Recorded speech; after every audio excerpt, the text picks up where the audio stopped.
Pasabog, nakakakilig at exciting na ang bagong teleserye.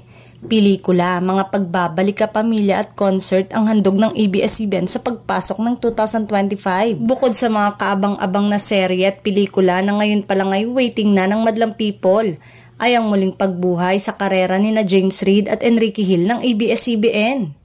Sa 2025 pa nga ay bibida sa kanilang serye si na James Reid at Enrique Hill, pero this time ay wala na sa kanilang kapareha na sina Nadine Lustre at Liza Soberano.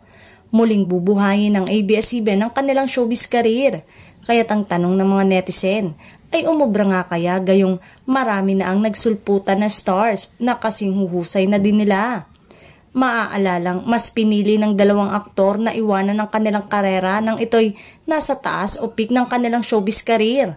Mas pinili na iwan at tanggihan ang mga naging offer ng network na proyekto. Marami pa rin ang interesado at nagmamahal sa kanila, kaya naniniwala kaming makakabalik pa rin siya sa showbiz at tatangkilikin pa rin ang mga proyekto na gagawin nila. Sana daw next year ay muli nang magbalik dahil masyado nang matagal ang kanilang pamamahinga. Maraming fans ang naghihintay sa kanilang pagbabalik.